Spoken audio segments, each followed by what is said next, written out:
皆さんこんにちは。リトルビーガーデンのみーこです。今日は今年の5月に寄せ植えしていたこのロングバチを仕立て直ししていきます。寄せ植えしたての時にはぎゅうぎゅうでとっても可愛かったんですが、今年の夏の暑さでだいぶ外葉が枯れてしまいました。消えてなくなっている多肉もちらほら。とりあえず今日はこのスカスカになってしまった場所をブローメアナとスノープリンセスで埋めていこうと思います。我が家のコンクリートガーデンは本当に夏の暑さが厳しいんです。来年の夏は裏庭の明るい日陰で管理しようと思っているんですけどね。ただ裏庭だと明るくても日はあまり当たらないので、寄せ植えたちの徒長が気になります。それでも無事に夏を越してくれるだけでよしとしなくちゃいけないかな。今ざざっと枯れ葉を取っていったんですが、寄せ植えを仕立て直しする前には必ずこの枯れ葉をしっかり取り除いておきます。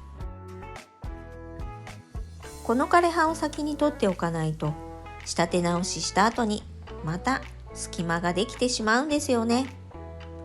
なので仕立て直しする前には必ず先に枯れ葉を取り除いておきます。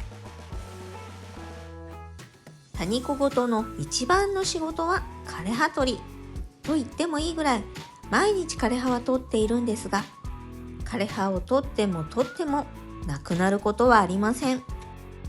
いつの間にかまた枯れ葉がたくさんついていたり、ちょっと油断すると大変なことになってしまいます。はい、枯れ葉をきれいに取り除けたら鉢をひっくり返して、この空いているスペースにちょっと一つ多肉を植えていこうかなって思います。そこで持ってきたのがパンジー。この子は夏にもとっても強かったので寄せ植えにはぴったりだと思います。少し高さが合わなかったので新たに土を足しています。先に鉢から飛び出しているセダムをちぎって脇に刺していきます。しっかりと根付いてくれているんですが、少し見栄えが悪いので見栄えよく仕立て直ししていきます。寄せ植えや寄せ植えの仕立て直しはこのセダムのちまちま作業がとっても大変なんですけどね。ここは手を抜かずにしっかりと隙間を埋めていきます。そしてこのロングバチ、本当に長すぎて移動も大変だし仕立て直しも大変です。なぜこんなに長くしてしまったかというと、2メートルの杉材をあまりなく上手に使いたかったんです。それで計算して作った鉢がこのロングバチなんです。出来上がった時にはいい感じと思っていたんですけどね。実際に寄せ植えをして移動させたりしてみると、これが大失敗ということに気がつきました。固定させている分にはいいんですが、移動させるとやっぱりちょっと大変なんですよね。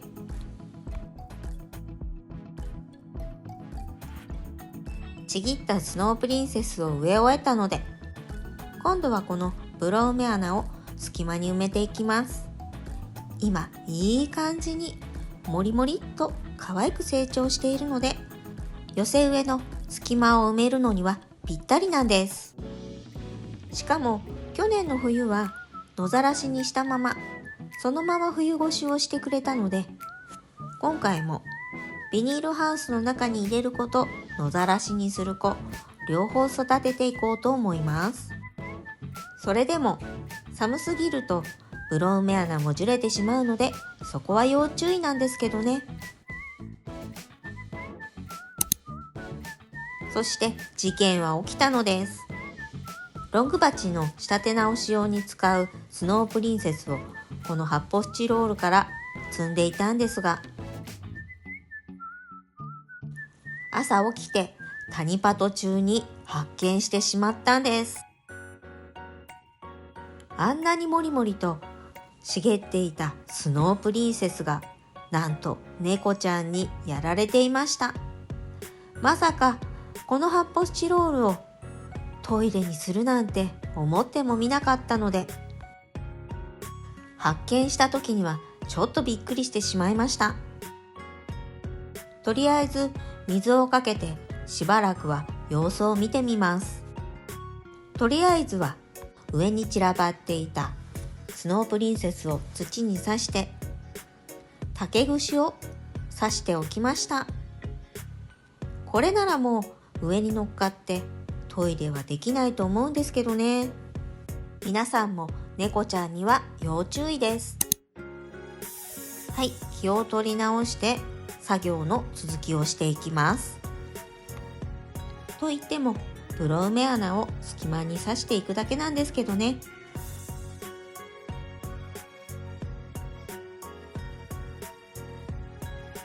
そうそう、このブローメ穴なんですけど、実は室内でも育てているんです。日当たりの良い窓辺に置いておくと、外と同じようにもりもりと成長してくれます。ただ、ちょっと日当たりが悪いと徒長してしまうので要注意です。はい、クローズド側の寄せ植えの仕立て直しはこれで完成です。パンジーがとっても可愛いですよね。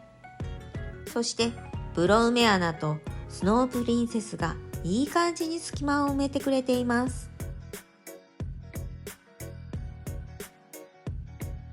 葉の間に鹿沼土が挟まっているのはご愛嬌。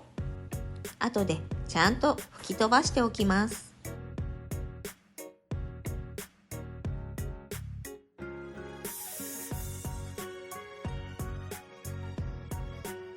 クローズド側が終わったので、今度はオープン側も同じようにスノープリンセスとブローメ穴を使って隙間を埋めていきます。こうして見るとところどころ土が見えているところがあります。ここにはどんな多肉が植わっていたのか跡形もありません。このままだとちょっと悲しいですよね。まずはこのスノープリンセスを寄せ植えの隙間に植えていきます。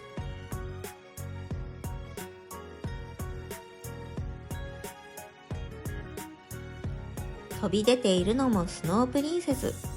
ついでにこれも刺し直しておきます。お次はブローメ穴。スノープリンセスがコロコロしているので落ちないようにストッパーとして一緒に植えておきます。